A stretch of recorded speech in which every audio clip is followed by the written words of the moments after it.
Hello students, हमारे इस channel में आप सभी का स्वागत है। और आज की वीडियो में हम लोग डिस्कस करने वाले हैं इलेक्ट्रिक फील्ड एंड फोर्स।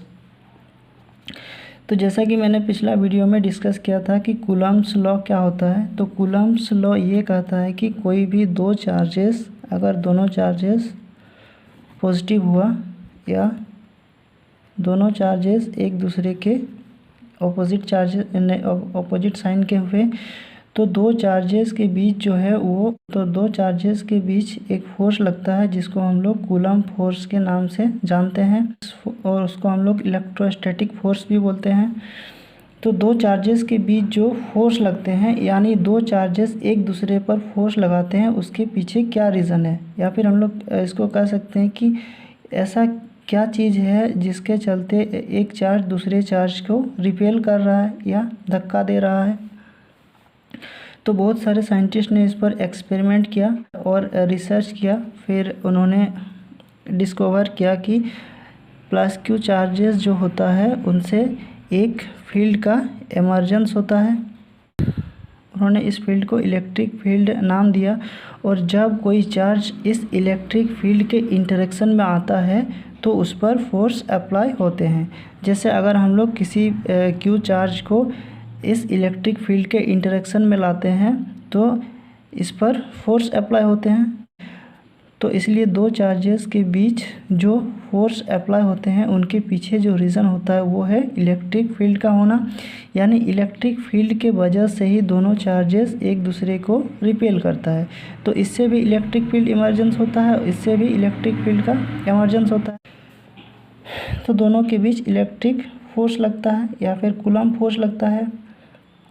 और ये दोनों सेम चार्जेस के, इसलिए दोनों एक दूसरे को रिपेल कर रहा है। अगर दोनों ऑपोजिट साइन के होंगे तो दोनों एक दूसरे को अट्रैक्ट करेंगे। तो कूलम्ब फोर्स का जो फार्मूला होता है वो F=K(Q1Q2/r²। और इसको अगर हम लोग वेक्टर फॉर्म में लिखें तो वो हो जाएगा K(Q1Q2)r², r यूनिट वेक्टर।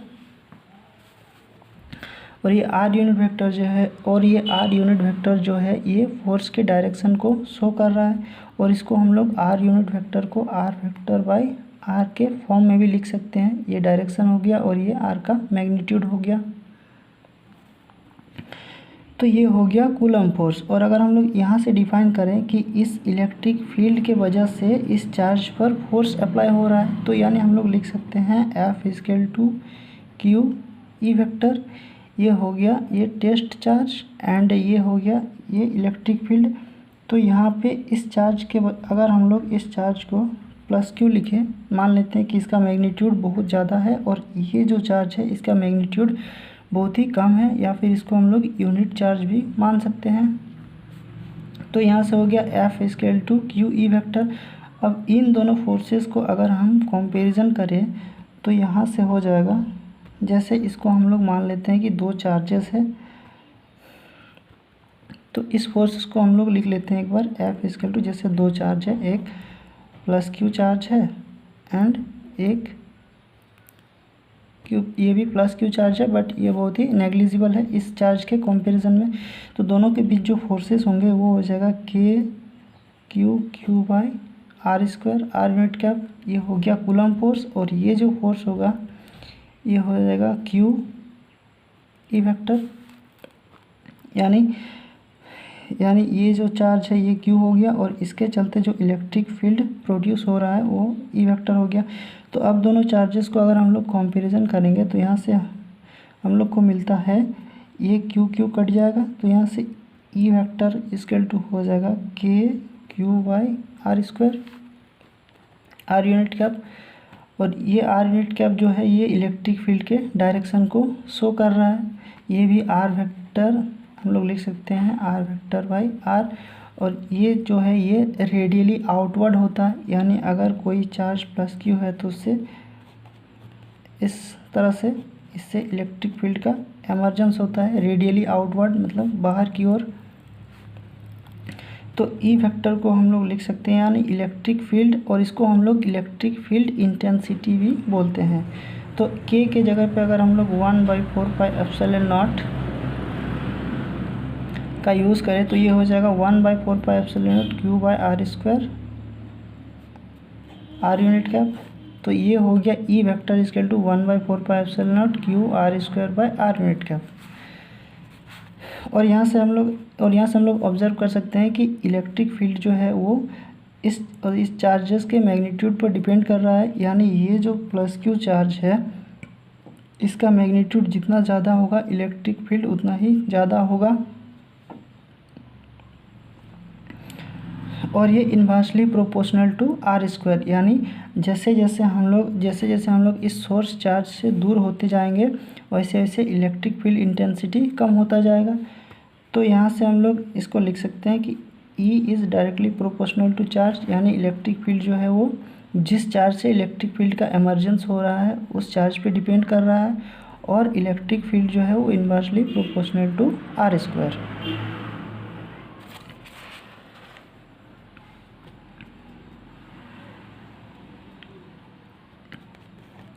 तो जिस चार्ज से इलेक्ट्रिक फील्ड का एमर्जेंस होता है उसको हम लोग बोलते हैं